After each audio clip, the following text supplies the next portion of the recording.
And welcome to Shamrock Sports, everyone, on the second floor of the Duncan Student Center, where we discuss everything in Notre Dame athletics. We got our crew here. We got Austin Rooney on the end, John Horlander, and I'm Johnny Soper. Happy to be with you on this Friday afternoon as both the men's and women's basketball team gear up for the postseason, the ACC tournament.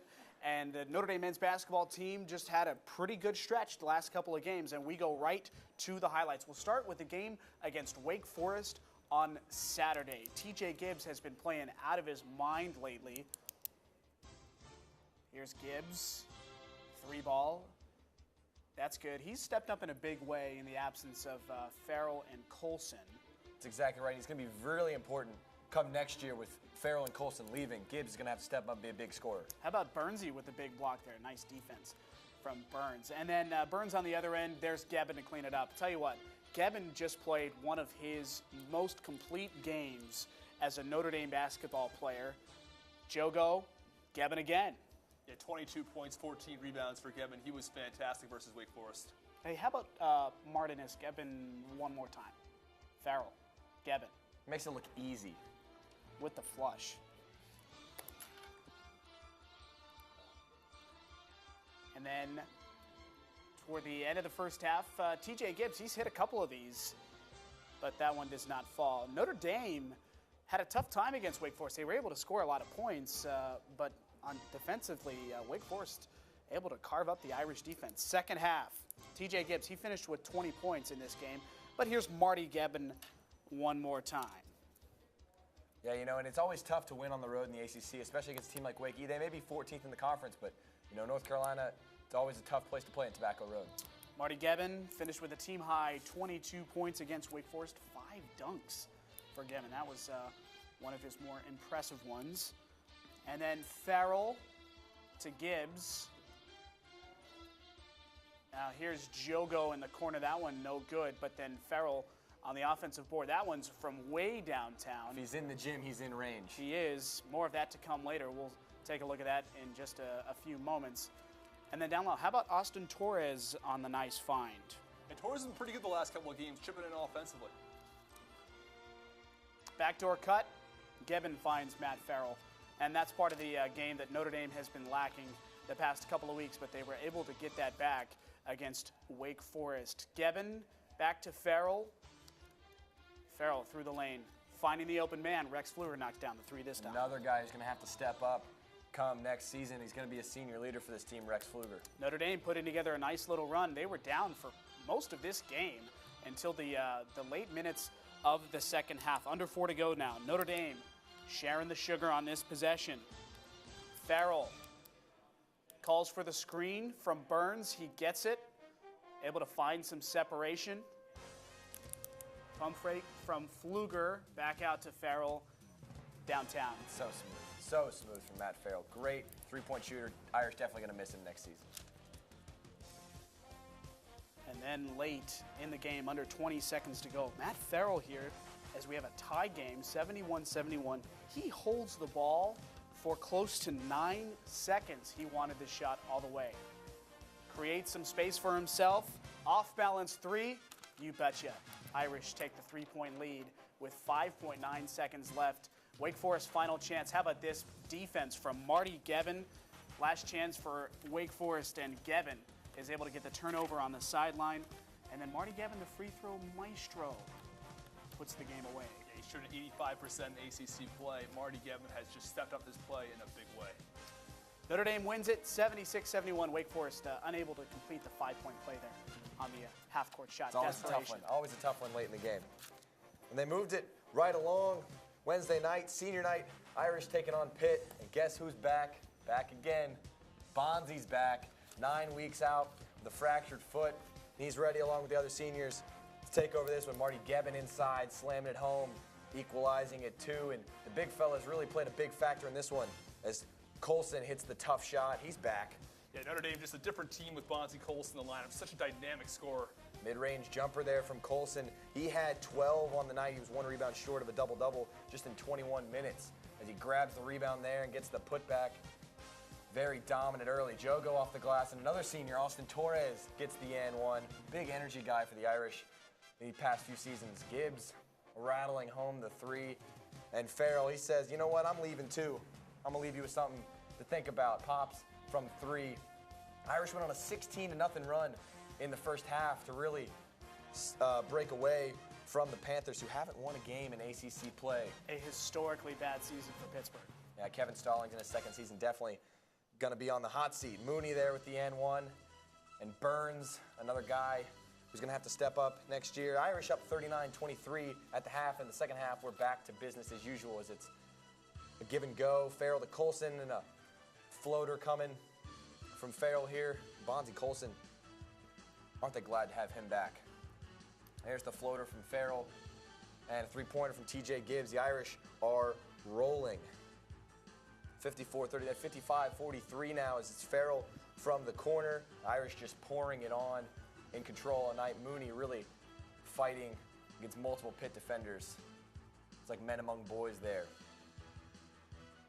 Well, there it is, Farrell finding Mooney on the backdoor cut. Mooney didn't get much playing time. He played 8 minutes, but still found a way to put up 8 points. Notre Dame's going to miss Farrell's passing ability next year, that's for sure. That is for certain. Pitt was absolutely hapless defensively all night. No match for the galvanized Irish, and Pfluger there with the catch and shoot. He's going to need to play a big role next year for the Irish. Definitely put some more points up offensively. Late in the game now, Elijah Burns with perhaps the best play he's ever made in a Notre Dame uniform. That drive to the N1, through the lane, up and in. And the Irish are going to cap off their ACC home season with a 73-56 victory over winless Pitt. Just the third time in ACC history that a team has finished winless in conference play, but 2 ginormous wins for Notre Dame. Austin, you were talking about how you thought that Wake Forest game was crucial for the Irish. Oh, it was. I think it's a turning point in the season as well. There are a few players who come up really, really big in that game, putting up 20-plus points between Farrell, Gibbs, and Gebbin. And again, that last second 3 from Farrell, that was the difference. If Notre Dame can't win that game, that's going to be a really, really difficult road to the tournament for Notre Dame. So it still gives them hope in a win over Pittsburgh. Again, these are the bottom of the ACC, but still, these are big wins that help the record moving forward. Yeah, I don't think anyone would doubt that those wins were most definitely necessary wins, because any loss at this point for the Irish, and we'll talk about the game on Saturday against Virginia, but any loss really hurts their tournament chances, who are kind of already on life support. But for as difficult as this season has been for Notre Dame, they find themselves here at the end of the season with still a fighting chance to get into the NCAA tournament. That's exactly right, and they go to the best team in the country, Virginia, on Saturday, and that's surely going to be a tough game. And then they have the ACC tournament, and there's a lot of debate about what Notre Dame has to do to squeeze in there. They're at 18 wins right now, 8-9 in the ACC.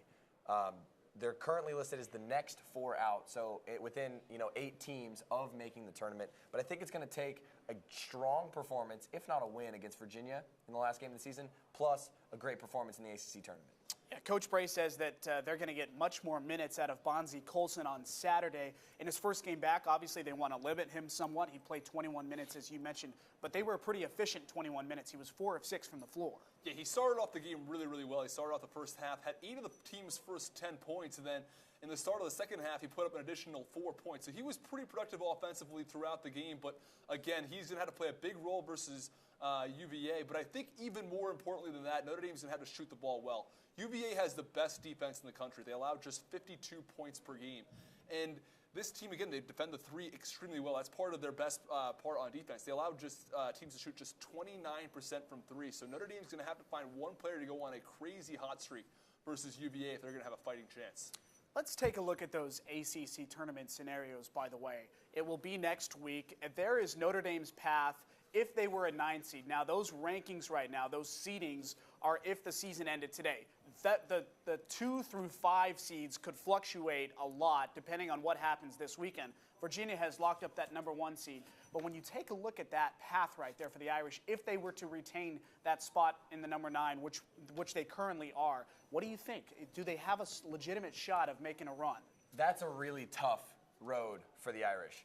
Louisville, a very difficult matchup for them. It's a long team. They've got Anas Mahmoud and Ray Spalding, 2 near 7-footers. They offer a lot of size that Notre Dame doesn't have. Then you go on, if you beat Louisville, you go on to play Virginia, the best team in the country. We'll see how that game goes tomorrow, but that's an incredibly tough matchup. And then if you get past Virginia, I think that Notre Dame is safely in the tournament if they manage to pull off a win over the #1 team in the country. I think that's a statement win. But even then, the road to, now, bear with me here, an ACC championship is not easy with, North Carolina, maybe Miami, and then a Duke or a Clemson coming out of there. That's a very, very difficult road for the Irish. But I think it's preferable to the other one. Now, I sort of disagree here. I think that having the extra game, because if the other scenario, Notre Dame plays the 15 seed Pittsburgh in the first round, I think just that extra win, even though it's against a bad team in Pittsburgh, I think that helps in one way or another. It at least helps your record. You get that extra win. You get sort of a game to sort of bring yourself into the ACC tournament. And at that point, you play the 7 seed, who will likely be NC State, and then you don't have to play against UVA. And I think any win over UVA, whether it's in the ACC tournament or whether it's in the regular season, as you said, I think that's enough to get you in. Even if Notre Dame were to lose in the first round of the tournament, if they win this last game in the regular season, I think they're in. So again, I think it's easier to get into the tournament if you are Notre Dame playing as the 10 seed. You play the 7 seed and the 2 seed as opposed to the 8 seed and the 1 seed. So I think it's a slightly easier road, especially if Notre Dame has to play against UNC as opposed to Duke. Let me ask you this. Why would the Irish, they're playing Virginia on Saturday, why would they want to play them again in the tournament? I think that of the 3 teams that Notre Dame is likely to play in the ACC tournament, if they advance past those preliminary rounds, if they get to the quarterfinals, they got Virginia, Duke, or North Carolina. They've already suffered 2 losses to North Carolina this year, and they got absolutely destroyed by Duke. I think that those are nightmare matchups for the Irish. Virginia is the best defensive team in the country, but they have a big weakness in they don't shoot the free throw. They don't shoot free throws very well, and if a team can shoot the ball well on them, they don't really know how to respond. If you can speed Virginia up and you start knocking down some shots, they're a team that can be beaten. We saw it last night with a Louisville team who had them beat dead to rights. They were up 4 with less than a second left and managed to choke it away. But I think Virginia is a beatable team, and they're a much better matchup for Notre Dame. They don't offer this sort of size advantage that Notre Dame can overcome. I want to go back to your point about North Carolina, though. The Irish were 1 basket away from beating North Carolina without their 2 best players. So now they have those 2 guys back on the roster. Wouldn't they rather play a North Carolina team that they nearly beat with those 2 guys? I say yes. That's why, again, the road to playing North Carolina would have to beat Duke in the final game of the season. And in that case, North Carolina would take the 2 seed. So upon winning 2 games in the ACC tournament, Notre Dame would face off against UNC, as you noted. And I think that's a lot easier of a game than playing a team like UVA. And again, UVA, as you mentioned, if teams shoot well against them, possibly could speed them up. But again, teams shoot just 27% from 3 against UVA.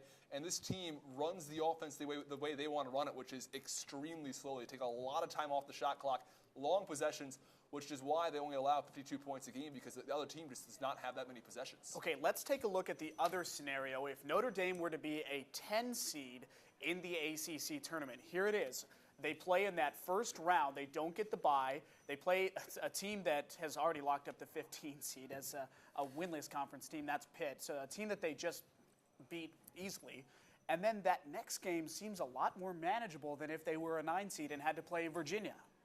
Right, but I think that, okay, it's your second game in the ACC tournament, but you're still not even to the quarters yet. If you get that first round bye and you get that victory against Louisville, I don't think that just the number of having another win against a hapless Pittsburgh team, I don't think that pushes you, I don't think that moves the needle that much for the selection committee. Okay, I agree with you, but isn't their path easier to the championship? It is. I think the difference here is, I think we both agree, if Notre Dame gets to the semifinal, they're in. Right. If Notre Dame beats either Virginia or they beat Duke or they beat UNC, whichever one they beat, if they could, they get into the NCAA tournament. So again, I think it's all about getting to the semifinals. But is that with a loss on Saturday? That is with a loss on Saturday. Okay, so they lose against Virginia on Saturday. If they lose on Saturday and they win 3 straight in the ACC tournament, let's say they're a 10 seed, because I think the 10 seed is more likely. As long as Florida State wins their last game and Notre Dame loses versus UVA, which again it's more likely to happen. I think ESPN gives them something like a 95% chance UVA of winning. So I think that if Notre Dame is a 10 seed, which is more likely, they have an easier route to get to the semifinal, and if they get to the semifinal, they are in. That is the general thought.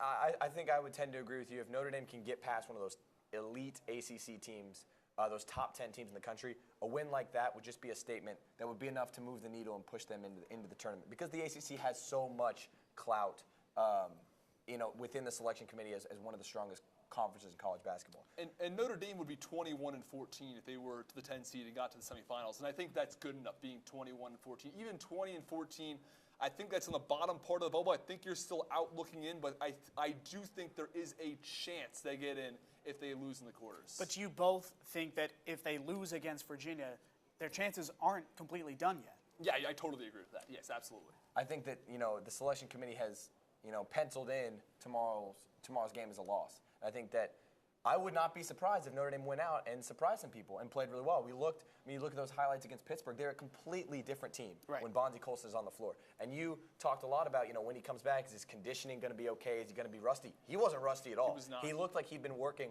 It didn't even take for him the last 1 weeks. minute to get involved into the game. I mean, he scored the first 4 or 6 points for the Irish. Yeah, first 8 of 10, it was unbelievable. He jumped right in, was really active on the boards as well, and that was something I was interested in seeing. How aggressive is he going to be? And he was very aggressive. 9 rebounds in that game, a couple of second chance opportunities offensively to get the Irish a couple extra points early on. So he was fantastic, as you noted. Looked like he didn't miss a beat, and I think just that much more conditioning by the time they play UVA tomorrow, have a few days in between, that's going to help Bonzie Colson be that much more ready to play 30, 35 minutes in that game versus the Cavaliers. We've had a conversation before on this set about how much the NCAA tournament committee is going to take into account the Irish's injuries. Now they've seen what kind of team they can be in the game against Pittsburgh. Now Pittsburgh's a terrible opponent, so maybe not the best barometer to determine how good they are with Bonzie Colson and Matt Farrell. Virginia, Saturday's game will most definitely be something that all those selection committee members will be watching. How much do they take into account the loss of those 2 guys and that ACC record for the Irish, and also how much is the ACC tournament going to be predicated upon Notre Dame's ability to get into the tournament and the committee's judgment on the different team they are with Colson and Farrell? So, in my opinion at least, I think that the game against Virginia, if Bonzie Colson can put up 12 to 15 points, I think that's enough, because this is not an average team Notre Dame's facing off against.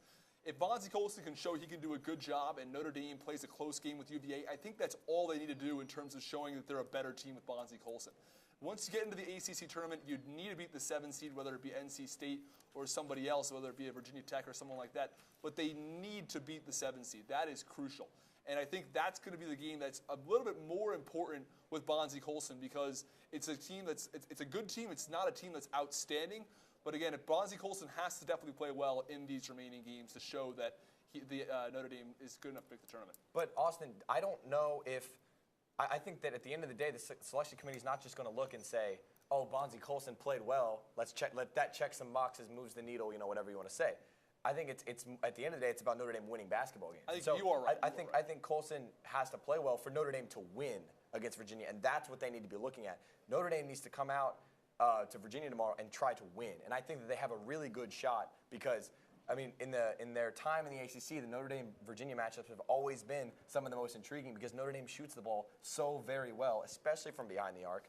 And you got John Mooney, who shoots nearly 50% on the year, and Virginia, who plays the ball so slowly. I mean, they have won games before scoring like less than 40 points. So this is a very high-powered offensive unit when they're playing well, Notre Dame, against the best defensive team in the country. One of the most fascinating matchups for me in the ACC, and I'm very excited to watch it tomorrow because I think Notre Dame's got a shot. Notre Dame struggled a lot against Virginia in their first 4 or 5 years in the conference, but they've had some success recently. Last year, they actually beat Virginia in the ACC tournament. So it will be interesting. I want to get a prediction from you, Austin and John. Do the Irish win on Saturday against Virginia, the #1 ranked team in America? I say no. Call me a unintelligent optimist or whatever you want to call me. I think they win on Saturday. I think they've got an upset in them. Tell you what, I don't think any ACC team or any college basketball team, for that matter, wants to play Notre Dame right now. You are right on that, definitely. All right. Transitioning now to Notre Dame women's basketball, who has a big day today. Their first game in the ACC women's tournament, and they could make history this weekend, by the way, guys. If they end up pulling this off and winning the conference tournament, it would be the first time in ACC history that a team has swept both the regular season and the conference tournament 5 years in a row. A pretty remarkable feat for Muffet McGraw and this squad. Especially considering all of the injury problems they've had this year. Without Breanna Turner, one of their best big players. Michaela Vaughn injured, and even Jackie Young, one of the star sophomores for this team, had a broken nose in December, and she's been dealing with that ever since. This is a Notre Dame team that has battled through adversity after adversity, even a crushing loss against UConn and Louisville. They battled through all of this to come out and win a share of the ACC tournament or ACC championship regular season, and they've got a good shot of winning this thing in the tournament.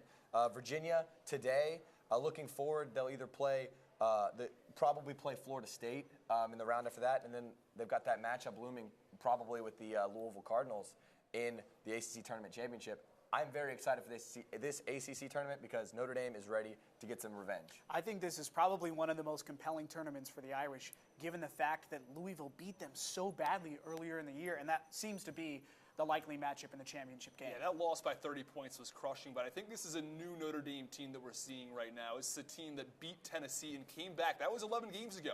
But I marked that point in the schedule as the turning point. Notre Dame has won, that was the start of an 11-game winning streak, and ever since they have played really, really well against every single team they faced. And they've beaten some good teams along the way, including a Florida State team that was 15th in the country that they will look forward to in the round after Virginia. Yeah, Notre Dame is 77-3 in ACC play in their first 5 seasons in the conference.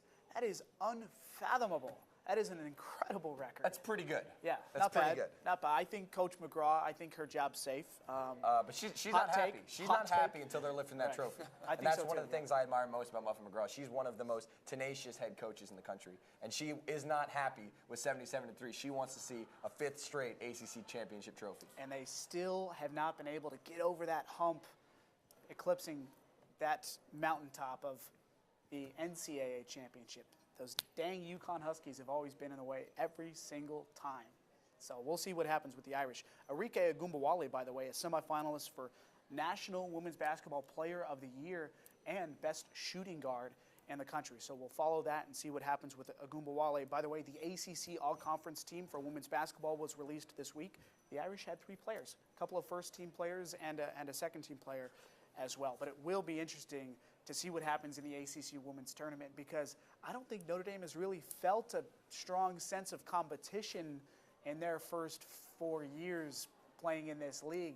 Now they've got a pretty formidable opponent in Louisville, a team that they lost 100-67 to earlier in the season. So I think it's a lot of compelling storylines for the Irish.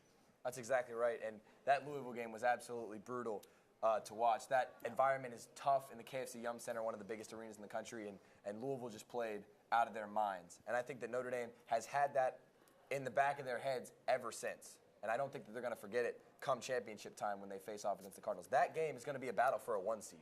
The winner of that ACC championship is going to get the 4th 1 seed alongside the winner of the SEC and Baylor and the Connecticut Huskies. Yeah, again, it's a crucial tournament. I think Notre Dame, since that win versus Tennessee, it's a turning point. I could see them coming back and possibly beating Louisville in the ACC championship. Yeah, it will be interesting. The Irish, by the way, will host the first and second rounds of the NCAA tournament here at Purcell Pavilion at home. Despite them getting a 1 seed or otherwise, the top 16 seeds host those games. Transitioning now to Notre Dame hockey, whose postseason begins shortly. But Austin, the Irish have struggled a little bit toward the end of the season. This, of course, coming after they already won the Big Ten regular season. That's right. And the Big Ten regular season championship gives you the only bye in the Big Ten tournament. You get a bye to the semifinal game. And as a result, they don't have to play in a 2 out of 3 game series in the quarterfinals. But as you mentioned, they have not played very well as of late. They've lost 4 out of their last 5 games, most recently splitting the series versus Michigan State. They won the first game 6-3, lost the second one 4-3, despite the fact that they led most of the game. And there is some positive coming up. Notre Dame, their first line starting to get going. Their offense really finally starting to put some work in. That's exactly right. Jake Evans had just 5 points in his previous 12 games. Coming into that series against Michigan State, he had 5 points in that series against Michigan State. He really stepped it up offensively. And Colin Tyson, who's been a first liner all year, he had the 16-game goalless streak. He had 10 games without a single point. That's a goal or an assist. He finally notched a goal against Michigan State. That first line really getting going, finally just in time for the Big Ten tournament and hopefully to make a run for the Frozen Four. That's right. And after this, Notre Dame will play the last seed in the semifinal game against whoever. They do reseed it instead of going with a normal bracket format. So Notre Dame could, in theory, play Michigan State again, who they just played in the semifinals. And in addition, the problem with Notre Dame, I think, has been the defense. As you mentioned, the offense coming around. The defense has been a bit of a problem. Cale Morris has allowed 3 goals in 4 of the last 5 games. So if Notre Dame can get their defense going and Cale Morris can hit another hot streak, they definitely have the ability to get to the Frozen Four. This team has a lot of talent. So there's a possibility Notre Dame is not done, despite the fact they've been struggling recently. Of course, coming off a Frozen Four from last year as well. But is this team more equipped, would you say, to make that run again and perhaps even win the championship this year? Now, of course, they're down their best player from last year, but still, Notre Dame is a very, very good team, led by that first line of Jake Evans and Colin Tyson, as you mentioned, and Cam Morrison. This is a team with a lot of talent up front. They've got a really good second line. They have some good depth scoring. Again, I think it all comes down to the defense. Can Cale Morris play well? Does the defense itself step up? And I think that will be the determining factor. If they play well defensively, they absolutely have a shot to get right back in it. Yeah, a lot of exciting times going on in Fighting Irish athletics right now, as the postseason is just around the corner. And in the case of the women's basketball team starting tonight and the men's basketball team starting next week, it will be an exciting time as well to see how that all shapes up. And a big shout out to the swimming teams. Men's swimming 4th in the ACC championships, women's swimming 3rd in the ACC championships. Love to see it. Notre Dame athletics really flying high heading into the postseason here, heading into the spring. We'll see if we can carry that momentum over to next fall. Come on, let's do it. Anyways, that does it for our show this week. Thanks to everyone for tuning in on the first floor of the Duncan Student Center and on campus on Channel 53. We're here every Friday at 2 o'clock. For Austin Rooney and John Horlander, I'm Johnny Soper for Shamrock Sports.